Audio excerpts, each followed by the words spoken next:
Hi guys, कैसे हैं आप लोग। मैं आशा करता हूं कि आप सभी लोगों की 2024 के बोर्ड एग्जाम की तैयारी बहुत ही धूमधाम से चल रही होगी, बहुत ही जम के तैयारी चल रही होगी। प्यारे बच्चों, अभी शनिवार से लेकर के यानी रवि सोम मंगल बुध तक आप लोगों के लिए मैं वीडियो बना करके जो इम्पोर्टेंट क्वेश्चन है नहीं डाल पाया। इसका मुख्य कारण यह था कि हमारे पिताजी की तबीयत खराब थी, इस कारण आप लोगों के लिए मैं वीडियो नहीं बना के लेके आ पाया।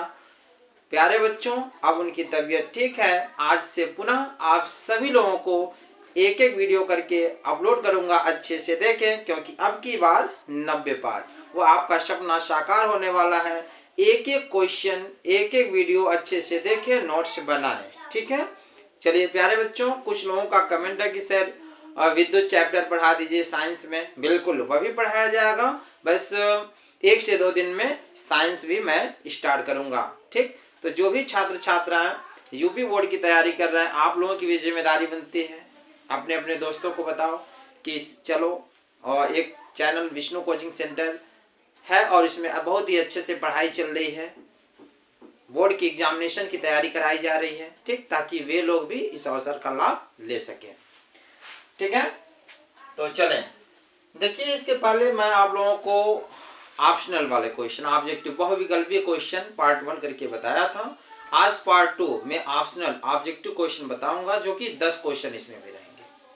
प्यारे बच्चों, आप लोग कमेंट करके बताओगे कि 10 में से आप लोगों का कितना क्वेश्चन सही है, ताकि मैं भी जान सकूं कि आप लोगों की तैयारी कितनी अच्छे से चल रही है। मैंने देखा इसके पहले वाले जो बहुविकल्पी वाले प्रश्न बताया, तो इसमें बहुत ऐसे बच्चे थे जिसमें 10 में 10 सही किए हैं, 9 किए हैं, 8 किए हैं, 7 किए हैं, 6 किए हैं, बहुत अच्छी बात। लेकिन जो लोग थोड़ा कम, उन लोगों का क्वेश्चन सही है, वे लोग थोड़ा और मेहनत से पढ़ें, लग जाए। 1 महीना समय है, अनमोल समय है, व्यर्थ में मत गवाओ बाबू, समय बड़ा ही अनमोल है, और आज मेहनत से पढ़ लोगे ना तो कल को वही काम आएंगे, ठीक है। तो यह समय दोबारा नहीं आने वाला है, ठीक है। तो चलें, आज का पहला क्वेश्चन क्या है, अच्छे से समझना। यदि एक वृत्त के व्यास के सिरों के निर्देशांक क्रमशः 1, 5 और 7, 13 हो, तब उसकी त्रिज्या की लंबाई क्या होगी। पहला 5 इकाई, 7 इकाई, 2 इकाई और 10 इकाई, ठीक है। पहले जो भी क्वेश्चन दे रहे हैं उसको अच्छे से पढ़ते हैं और समझने का प्रयास करो, सवाल तो निश्चित आएगा आपको। करा यदि एक वृत्त के व्यास, अच्छा देखो जी, वृत्त, तो पहले वृत्त बना लो ना। वृत्त समझते हो कि नहीं समझते हो? समझते हो तो अच्छी बात है। करा यदि एक वृत्त के व्यास, वृत्त का व्यास क्या होता है बाबू बताओ। जब केंद्र से, यह हमारा क्या हो गया, केंद्र हो गया, और केंद्र से यहाँ ऐसे आर पार कर दो ना, तो यह व्यास हो गया। अब कह रहा है वृत्त के व्यास के सिरों के निर्देशांक। अब बताओ, हे जौन बा वृत्त का व्यास के सिरों के निर्देशांक, सिर क्या है, एक इधर और एक उधर, तो इसको ए मान लो और इसको बी मान लो। करा सिरों के निर्देशांक, तो पहला ए, दूसरा बी, ठीक है। क्रमशः 1, 5, तो ए का मान हो गया 1, 5, और बी दूसरा का मान क्या हो गया 7, 13, 7, 13। बताओ जी, सिरों के निर्देशांक हो गया कि नहीं, 1, 5, 7, 13। कर तब उसकी त्रिज्या की लंबाई क्या होगी। त्रिज्या पूछ रहा, आपको पता है कि जब आपको व्यास अगर पता चल जाए ना, तो त्रिज्या निकालना आसान है। क्यों? क्योंकि त्रिज्या बराबर होता है व्यास बटे 2। अब हमें व्यास की लंबाई नहीं पता, ए से बी तक की दूरी हमें नहीं पता है, लेकिन आपको मैंने पढ़ाया, बताया, सिखाया क्या, जब 2 बिंदु दिए रहे और उसकी दूरी निकालना हो, तो दूरी बराबर सूत्र होता है ब्रैकेट में, यानी सॉरी कौड़े में, x2 - x1 का होल वर्ग प्लस y2 - y1 का होल वर्ग, या x1 - x2 का होल वर्ग प्लस y1 - y2 का होल वर्ग। दोनों में से कोई सूत्र लगा सकते हैं। तो फिलहाल चलो अच्छे से समझो, यहां लिखो हल। पहले देखो ए का मनवा क्या है, 1, 5, बी का मान क्या है 7, 13, ठीक है जी। अब इसको x1 मानो, इसको y1 मानो, x2 मानो, y2 मानो, ऐसे मान लेना है। कभी भी निर्देशांक यानी कभी भी दो बिंदु दिए रहे तो। अब दूरी निकालना है। दूरी क्या है? ए से लेके बी तक। अब ए बी हमारा क्या है? व्यास, यही तो है। तो दूरी ए बी बराबर, ए बी हमारा क्या हो गया? दूरी, लंबाई। यानी दूरी बराबर हमारा सूत्र क्या होता है पता है? सूत्र होता है x2 माइनस x1 का होल वर्ग प्लस y2 माइनस y1 का होल वर्ग। ठीक है, चाहे इसको पहले इसको बाद में ऐसे कर सकते, इसको पहले बाद में कोई भी कर सकते हो। फिलहाल याद रखो x2 माइनस x1 का होल वर्ग प्लस y2 माइनस y1 का होल वर्ग, ये दूरी का सूत्र होता है। तो मान रख लो बाबू, x2 का मान क्या है? 7, 7 माइनस x1 का मान क्या है? 1, 1 का होल वर्ग। y2 का मान क्या है जी? देखो 13 माइनस y1 का मान क्या है? 5 का होल वर्ग। घटाने आता है जी? तो घटा के बताओ। 7 में से क्या? 6 का वर्ग। 13 में से 5 गए 8 का वर्ग। ठीक है, चलो घटाओ बाबू। 6 का वर्ग करेंगे 6 6 के 36, 8 8 64। देखो जी, जोड़ आता है? सॉरी, 6 6 के 36 होता है ना जी, हम 63 लिख दिए, देखो गलती हो गई, 36 होता है। अब 36 में जब 64 जोड़ोगे बाबू तो कितना होगा? 100। 100 का वर्गमूलवा जो होता है ना वह 10 होता है, तो आ गया 10 इकाई। ठीक है जी, जो ए बी का मान आ गया बाबू 10 इकाई है। यानी ए बी यानी यहां से लेके यहां तक दूरी, यानी व्यास हमारा आ गया, व्यास जो आ गया वह कितना आ गया? 10 इकाई। ठीक है जी, ए से लेके बी तक। यानी कह रहा व्यास के सिरों, अब व्यास के सिरों से मैंने व्यास निकाल दिया ए बी की दूरी। अब क्या कह रहा था हमसे? कह रहा त्रिज्या की लंबाई ज्ञात करें। ठीक है जी, तो त्रिज्या बराबर सूत्र होला बाबू व्यास बटे 2, होला कि ना? सूत्र याद होके के चाहिए। तो व्यास बराबर कितना दिया है? 10 आ बटे 2, भागो आता है जी, 2 5 10 यानी 5 इकाई। ठीक है जी, यानी त्रिज्या जो आ गया हमारा वो आ गया 5 इकाई। ठीक है जी, तो प्यारे बच्चों, आई होप पहले क्वेश्चन के ऑप्शन में आप जानते हो कि कौन सही हो गया। ऑप्शन नंबर ए, 5 इकाई। बताओ जी, पहला सवाल आपको समझ में आया कि नहीं आया? आया। अब चलते हैं सेकेंड क्वेश्चन में। ठीक है, चलिए तो देखिए आज का दूसरा क्वेश्चन क्या है? करा x² माइनस 1/9 बराबर 0, तो x का मान क्या होगा? जल्दी लगाइए फटाफट, जल्दी लगाओ बाबू जी, बताओ कौन सा सही इसमें? ए बी सी और डी में कौन सही है? चलिए ठीक है, आप लोगों ने,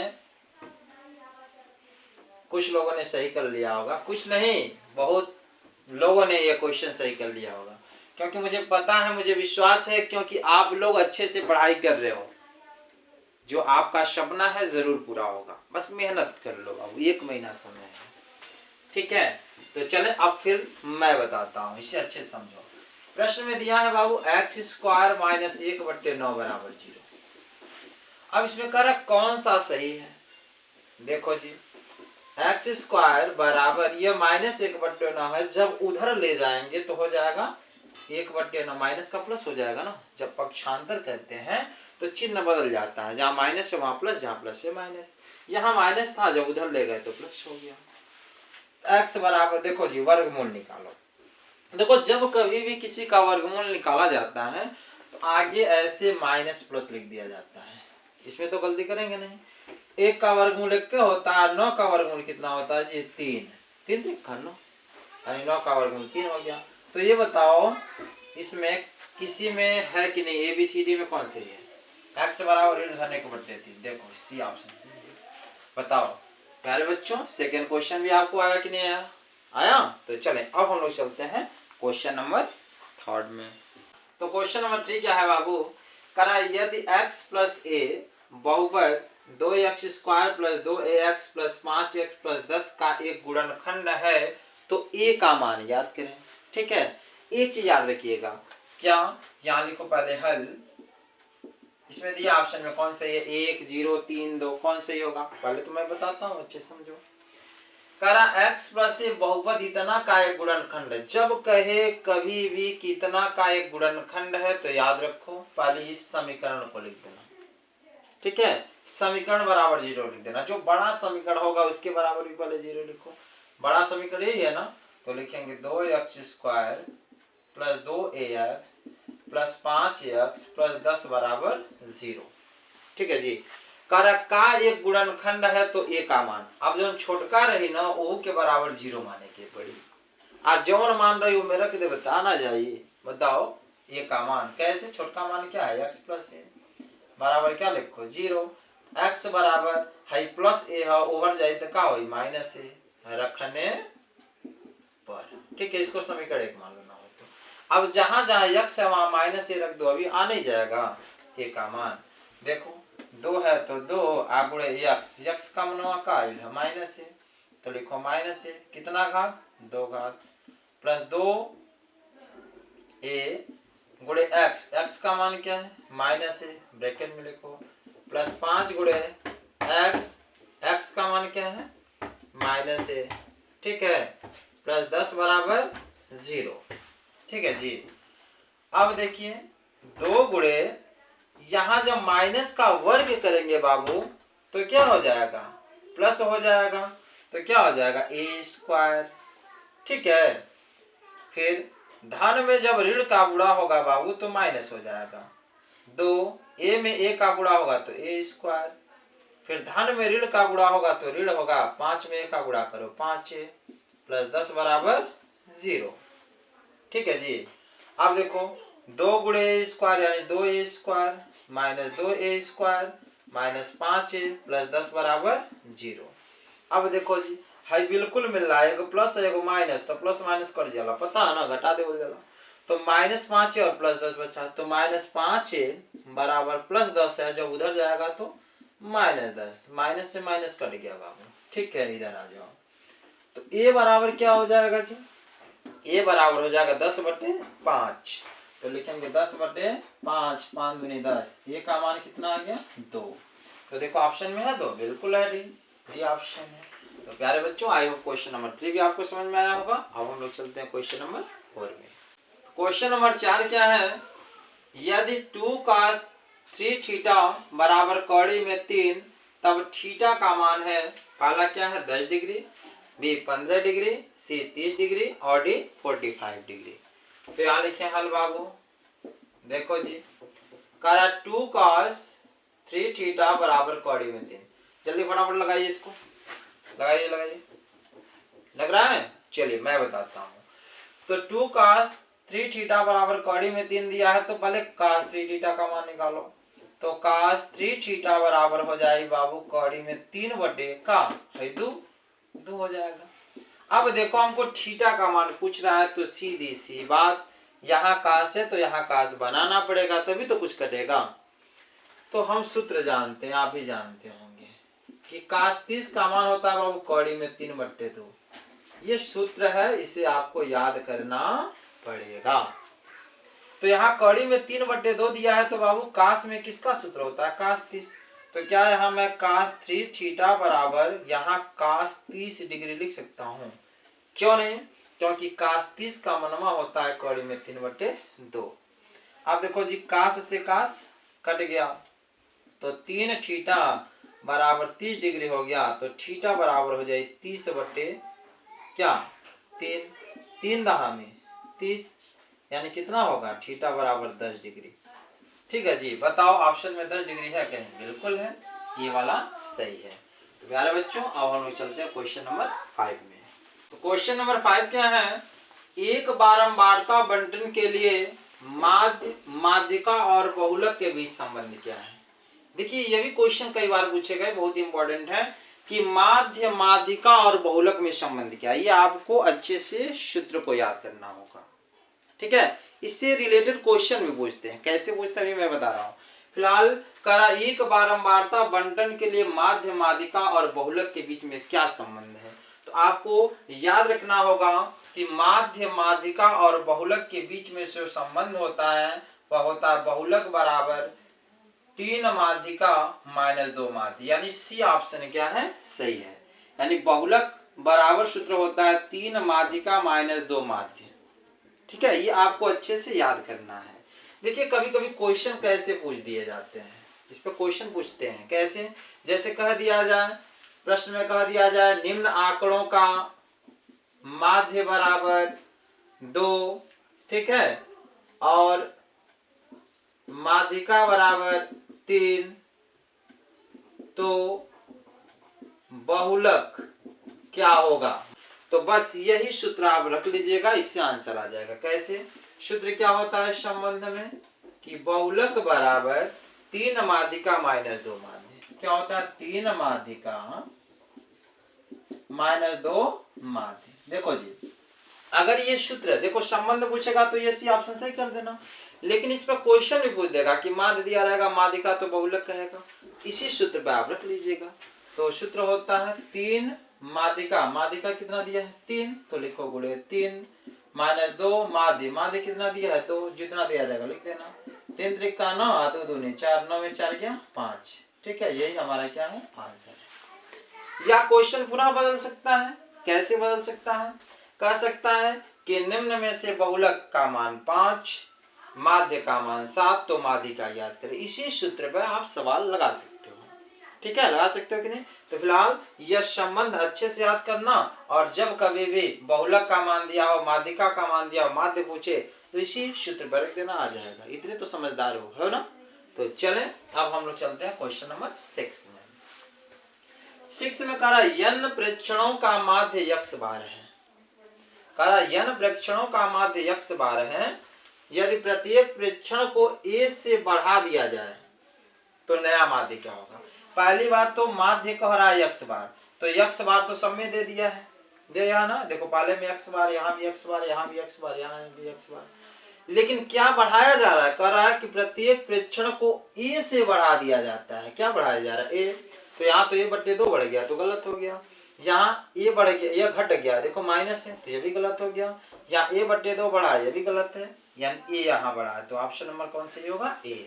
कारण a बढ़ा दिया जाए तो मैंने प्लस 1 कर दिया, बस हो गया।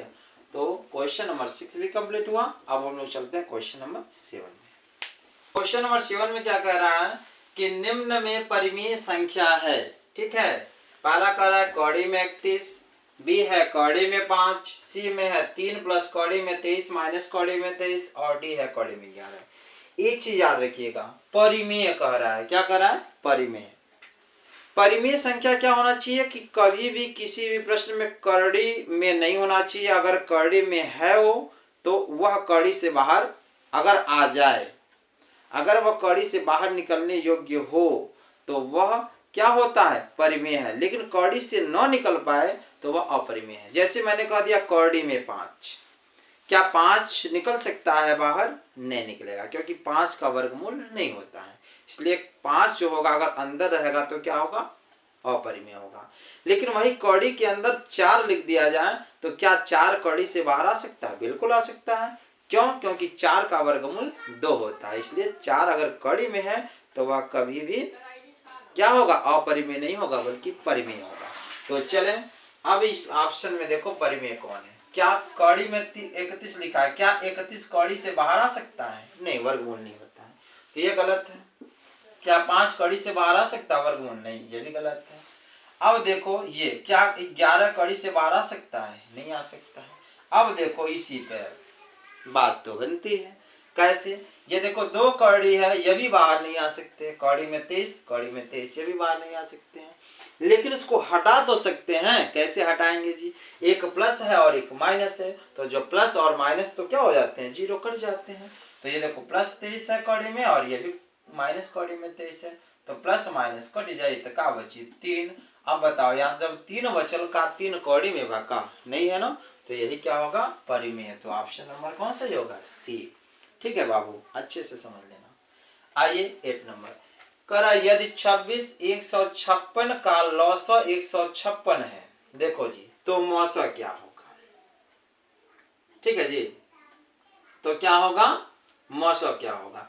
कह रहे यदि 26 156 का लसो 156 है तो मौसो क्या होगा। बहुत आसान सवाल है। देखो जी यहाँ समझो, जब भी ऐसे क्वेश्चन होते हैं, अगर दो व्यंजक दिए रहे, एक सूत्र याद करो, क्या कि मौसो बराबर सूत्र होता है बाबू कि दो व्यंजकों का गुणनफल,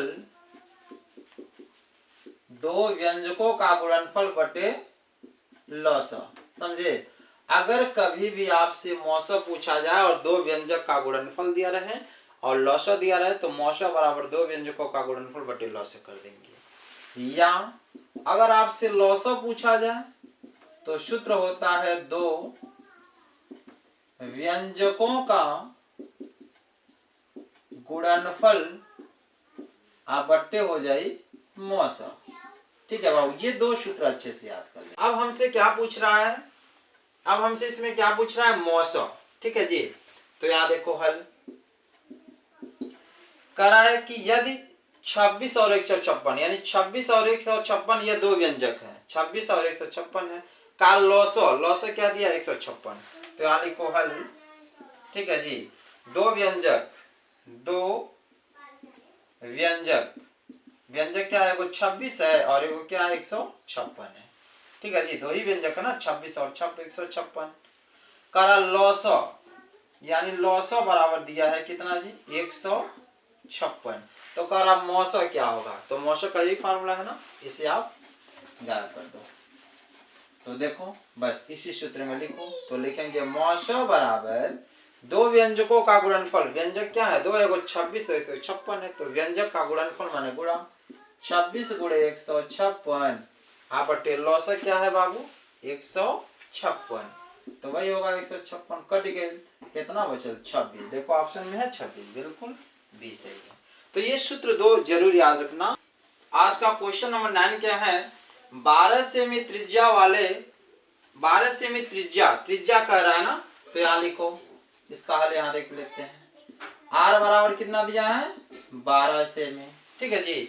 12 सेमी त्रिज्या वाले एक वृत्त के त्रिज्यखंड का क्षेत्रफल होगा और कह रहा त्रिज्यखंड का कोण 60 डिग्री। जब भी कोण कहे तो थीटा से व्यक्त करते हैं, थीटा बराबर दिया है 60 डिग्री। क्या कर रहा है, त्रिज्यखंड का क्षेत्रफल हमसे पूछ रहा है बाबू। तो देखो जी, त्रिज्यखंड का क्षेत्रफल बराबर सूत्र होता है थीटा बटे 360 गुणे पाई आर स्क्वायर। यह सूत्र आप लोग अच्छे से याद रखिएगा। तो देखो थीटा, थीटा का मान कितना है जी 60, लिखेंगे 60 बटे 360 गुणे पाई आर। आर का मान कितना है जी, देखो आर का मान है 12, तो यहाँ लिखेंगे 12 का वर्ग। 0 से 0 कट गया, 6 कम 6, 6 के 36। ठीक है जी, नीचे और कर दे रहा है इसके बाद। तो क्या बचा 1 बटे 6 गुणे पाई गुणे 12 गुणे 12 कितना होगा, यहाँ लिख सकते हो 12 गुणे 12, 6 कम 6, 6 दूनी 12, यानी 12 दूनी 24 पाई। ठीक है जी, 24 पाई सेमी स्क्वायर। देखो जी कैसे, थीटा, थीटा का मान है 60 डिग्री बटे 360 हो गया, पाई आर का मान है 12 का वर्ग, तो 60, 0 से 0 कट गया, 6 कम 6, 6 के 36 से बटे 6 हो गया, पाई 12 का वर्ग माने 12 गुणे 12 लिख दिया, 6 कम 6, 6 दूनी 12, 12 दूनी 24 पाई सेमी स्क्वायर। देखो ऑप्शन में है कि नहीं है, बिल्कुल भी ऑप्शन सही है। ठीक है जी। चलिए क्वेश्चन नंबर 10 क्या है, कर संख्याओं 12, 20, 21, 29, 21, 29, 12, 29, 24 तथा 29 का बहुलक है। अब इसमें ऑप्शन में दिया है, देखिए बहुलक बहुत आसान है, अगर ऐसे क्रम से दिए रहे तो बहुलक का मतलब क्या होता है, बहुलक। ठीक है, माने बहु माने जो सबसे अधिक बार आया हो, किसी भी समीकरण में बहु बहुत अधिक आया हो, वही क्या है बहुलक है। आप देखो जी यहाँ पर 12 है, कितना बेर आया है 1 2 2 बेर आया है, 20 कितना बेर आया है एक ही बार आया है, 21 कितना बेर आया है 1 2 2 बार आया है, 29 कितना बेर आया है 1 2 3 4 बार, यानी 29 ऐसा मान है जो कितना बार आया है? 4 बार। सबसे अधिक बार आया कि नहीं? 29 29 29 29, 1 2 3 4 सबसे अधिक बार आया। जो सबसे अधिक बार रिपीट करे संख्या वही बहुलक है। तो ऑप्शन नंबर ए 29 सही है। तो प्यारे बच्चों, आई होप आप सभी लोगों को आज का ये 10 ऑब्जेक्टिव क्वेश्चन समझ में आया होगा। प्यारे बच्चों, ऐसे ही अन्य वीडियो देखने के लिए हमारे चैनल को लाइक, सब्सक्राइब और शेयर जरूर करें। मिलते हैं अगले वीडियो में अगली कड़ी के साथ। तब तक के लिए धन्यवाद।